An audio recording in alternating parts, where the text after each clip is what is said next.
nadie sabe quiénes son. Hoy se enfrentaron en un cara a cara. Los candidatos a vicepresidentes pasan desapercibidos en la contienda electoral. Un artista, me imagino. Y en alerta máxima se encuentra la Florida y Carolina del Sur. Preparan evacuaciones masivas ante el inminente azote del huracán Matthew. Logran un impresionante decomiso de armas al narcotráfico, 2 calibres 50 antiaéreos y hasta granadas de fragmentación entre las armas incautadas. Hoy sí, a romper la dieta se ha dicho. El controversial taco mexicano festeja su día en los Estados Unidos. ¿Le das un taco de mucho? Y ponga usted atención, 55,000 visas serán sorteadas por el gobierno norteamericano. Aquí le decimos si usted califica. En vivo, transmitiendo a todo Estados Unidos y el resto de América. Esto es Noticiero Cierre de Edición con Pedro Ferriz. Hola, ¿qué tal? Muy buenas noches. Bienvenidos a Cierre de Edición. Les saludo con mucho gusto su amigo Pedro Ferriz.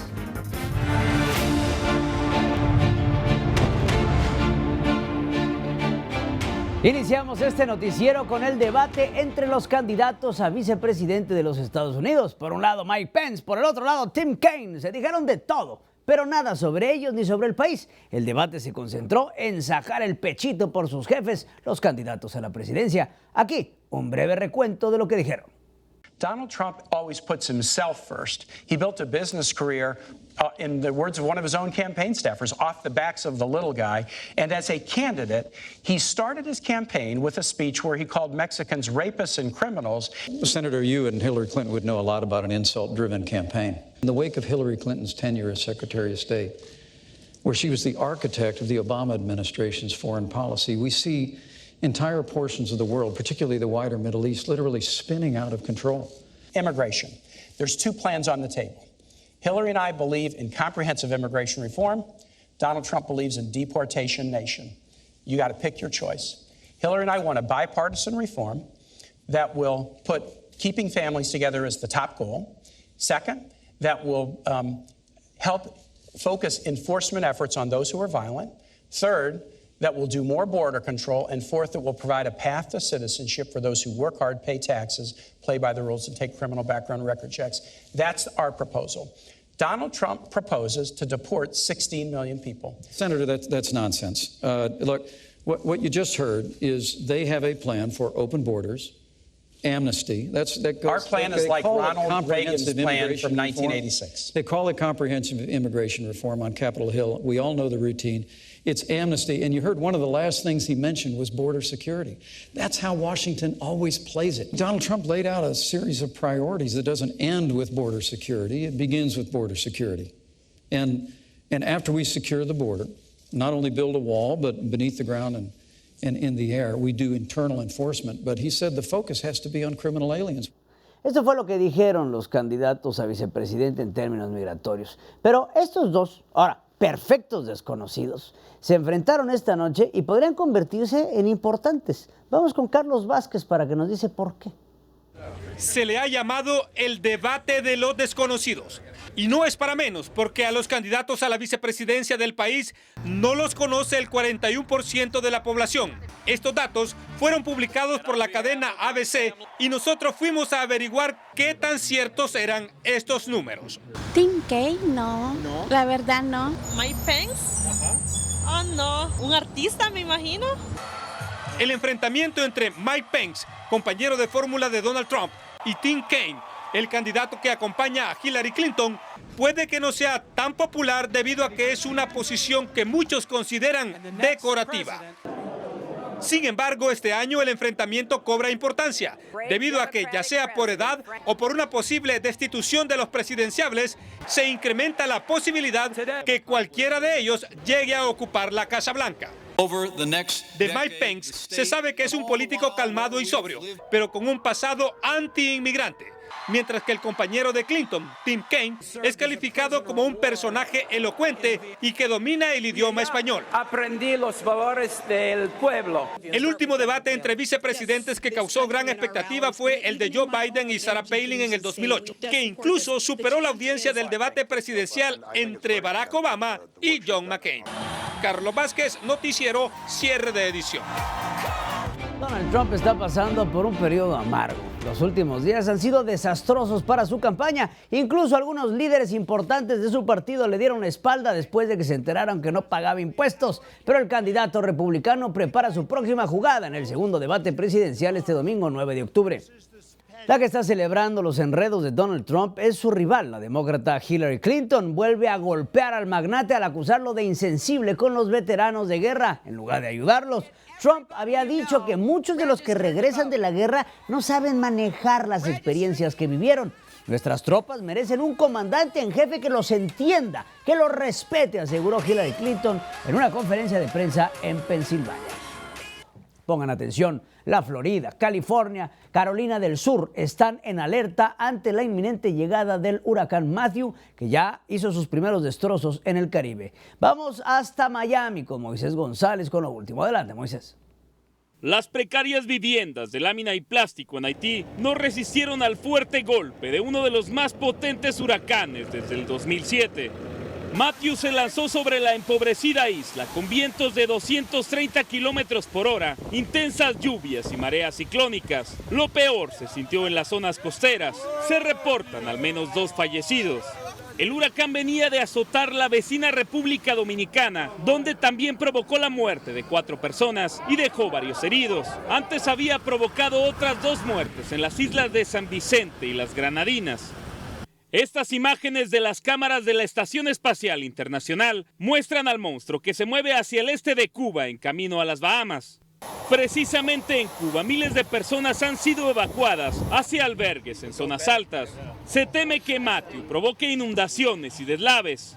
En su recorrido de destrucción, los meteorólogos advierten que el huracán podría golpear a la Florida este jueves o viernes. Por esta razón, el gobernador Rick Scott le está pidiendo a los residentes locales que se preparen. En caso de una orden de evacuación, les recomendamos a las personas que llamen al 311 y conozcan dónde viven para saber qué refugio, a dónde tienen que ir y si ese refugio llena las necesidades que necesita esa persona. Los supermercados en Miami ya empiezan a abarrotarse de personas en busca de agua y alimentos enlatados. Más al norte de Miami, en Carolina del Sur, ya se ha ordenado la evacuación de las zonas costeras por temor a que Matthew provoque inundaciones. Nosotros continuaremos aquí al pendiente de lo que ocurra para mantenerlos informados. Desde la Florida, Moisés González, cierre de edición. Ahora en Los Ángeles, California, se calienta el ambiente tras la muerte de 2 hombres a manos de la policía. Uno latino, el otro afroamericano. Rosa María Orbach nos dice que los manifestantes exigen respuestas. Las protestas en contra de la policía no cesan. Varios estados del país dicen sentirse hartos de balaceras injustificadas por parte de la presunta brutalidad policial. Aquí en Los Ángeles, California, afroamericanos y latinos tuvieron la oportunidad de estar frente a frente a la policía. El jefe del departamento, Charlie Beck, se tuvo que tragar insulto por insulto. Los manifestantes piden cuentas por las muertes más recientes de latinos. Un muchacho, Jesse Romero, que tenía 14 años, ni había entrado a la high school, lo asesinaron en Boyle Heights y la familia todavía no tiene el video, no tenía ni dinero para el funeral. También se mostró el video de una cámara de seguridad de un negocio donde capta al joven afroamericano asesinado hace un par de días que corre perseguido por la policía con un arma en la mano. Se están diciendo que esta persona no tenía un arma, es que sí la tenía y es evidente en el video. En el caso más reciente del hispano acribillado por la policía, no se ha dado a conocer su identidad. La gente negra, la gente latina, todos los días muere a manos de la policía. La comunidad afroamericana y latina aseguró que van a continuar realizando este tipo de protestas hasta que no haya cambios en el Departamento de Policía de Los Ángeles, California. Soy Rosa María Orbach, cierre de edición. Y no se vaya, todavía tenemos más aquí en cierre de edición. Al regresar, los carteles se están armando para la madre de todas las guerras en México. Aquí le mostramos las pruebas. Además, el secreto del Pentágono que tenía oculto logró engañar a millones. También un bocado mexicano que se convirtió en estrella política del momento el día de hoy celebra su día. Más adelante, miles de inmigrantes podrían cumplir el sueño de ser residentes. Le decimos cómo lo pueden lograr. No se vayan.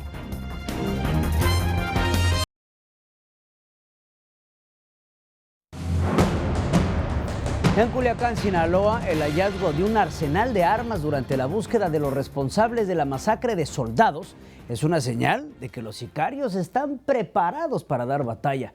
Rogeiro Peraza nos informa. A menos de 24 horas de la llegada de los cuerpos élite del ejército mexicano para buscar a los responsables de la masacre de la semana pasada en Culiacán, Sinaloa, los operativos rindieron sus primeros frutos. Ese es el arsenal con que se encontró el ejército en los diversos operativos realizados por diferentes rumbos de la ciudad.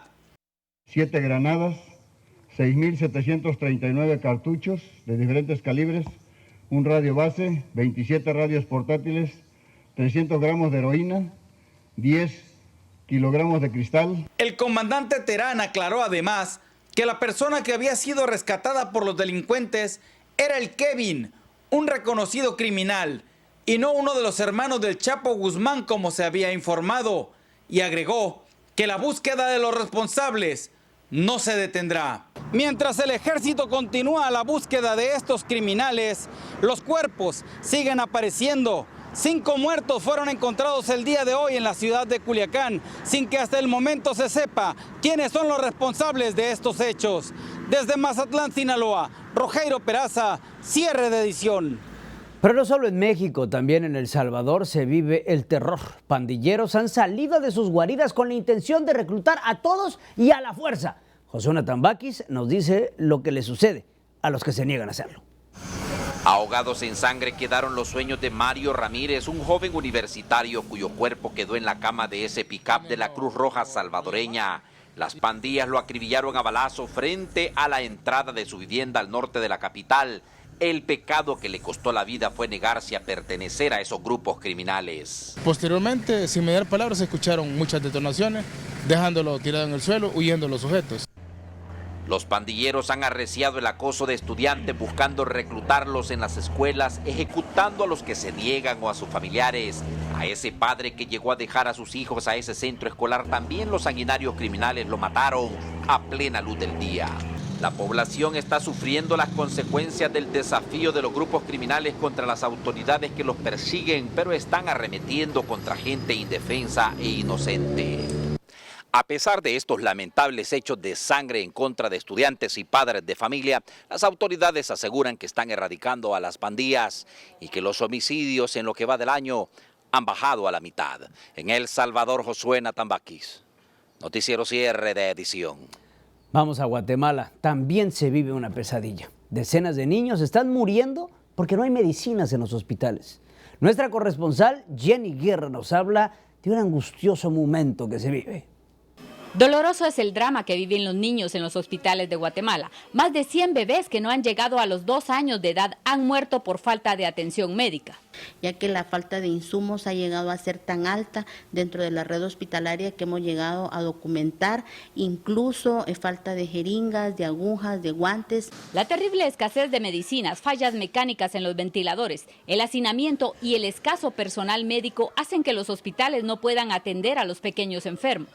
Si nosotros tuviéramos el equipo necesario, pues tuviéramos un intensivo.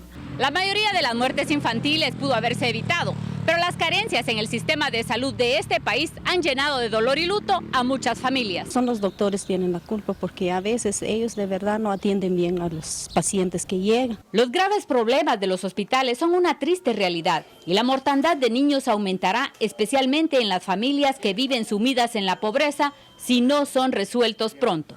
En Guatemala, Jenny Guerra, cierre de edición. Y no se vaya, aún tenemos más aquí en Cierre de Edición. Al regresar, el escándalo que sacude al Pentágono, una revelación de lo que son capaces de hacer.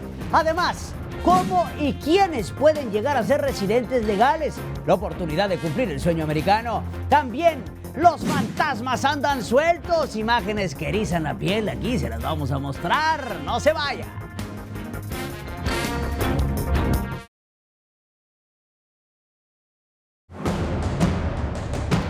La red terrorista Al-Qaeda volvió a estremecerse tras la muerte de uno de sus ex altos dirigentes en Siria. Se trata del jeque Omar Sarakeb, que según informes murió tras un ataque aéreo al norte del país. El líder terrorista se encontraba en una reunión con otros dirigentes cuando ocurrió este ataque. Hasta ahora no se sabe si fueron aviones estadounidenses o rusos que realizaron la acción militar. Mientras esto ocurre, se reveló un gran escándalo que pone en duda la credibilidad del Pentágono. Las mentiras que fabricaron tienen al mundo consternado. Leticia Estrada nos amplía. Muchos de estos videos en los que se muestran acciones terroristas son falsos. Fueron creados por una firma de relaciones públicas del Reino Unido como parte de una campaña secreta de propaganda encubierta en Irak. Quien los financiaba era el Pentágono, que pagó más de $500 millones por el material que presentaba la red terrorista Al-Qaeda de manera negativa. Quien lo reveló fue el Buró de Investigación de Periodismo o the Bureau of Investigation of Journalism. Después de hablar con un ex empleado de la agencia Bell Pottinger, Martin Wells contó que editaba los videos en Camp Victory, en Bagdad. Las operaciones secretas de propaganda y psicológicas eran conocidas por la Casa Blanca y por el general David Petraeus, el máximo comandante de las tropas en Irak por aquel entonces. El testigo también afirma que preparaban grabaciones que hacían pasar por noticias para la Arabic TV. Elaboraban guiones para telenovelas y videos falsos de propaganda de Al-Qaeda que luego colocaban en la casa que atacaban. Con estas acciones, muchos se preguntan si las acciones que vemos en los videos son realmente ciertas o solo es parte de una propaganda secreta. Nadie lo sabe con certeza. Leticia Estrada, cierre de edición. Cambiando de tema, hoy fue día del taco. El humilde bocadillo mexicano que sin quererlo se metió de lleno a la contienda política en los Estados Unidos. Pero vamos con Romy de Frías, que nos tiene la historia del Día Nacional del Taco. Can I get 2 tacos, please, and thank you? No importa cómo los pidas. ¿Me das 3 tacos de buche? ¿3 de buche? Ajá. En español o en inglés, de carne asada o al pastor, el taco es uno de los platillos más reconocidos en todo el país. ¿Quieres dolor de cabeza? Sí, por ¿Quieres favor. cebolla y cilantro? Desde el 2009, cada 4 de octubre, Estados Unidos celebra este exquisito ícono de la comida mexicana. Somos un montón de mexicanos, ¿no? Yo creo que a todos nos gustan los tacos. Para que sepan ellos que somos taco mexicanos. Su popularidad es tal que se espera que en este 2016 se supere los 4.500 millones de tacos que deleitaron el paladar estadounidense el año pasado. Me gustan todos los tacos de lengua, de cabeza, pues todas las carnes que hay. Y bueno, aunque uno de los líderes latinos de Trump piensa que sería el fin del mundo si habría un camión de tacos en cada esquina, millones están listos para celebrar este delicioso platillo. Esta está la información que les tengo. Romy de Frías, Noticiero Cierre de Edición. Y hablando de tacos, nuestra pregunta del día de hoy, ¿cuál es su taco favorito? 35% dijo que de pastor. 48% de carne asada, 10% de carnitas y 7% el taco de lengua, que de esos me tiro un taquito. Y no se vaya, tenemos más aquí en Cierre de Edición al regresar. La oportunidad que muchos esperaban, cómo lograr ser residente legal de los Estados Unidos. Aquí se lo diremos. Además, cierre bien las puertas, encienda las luces. Un increíble video de Ultratumba. No se vaya.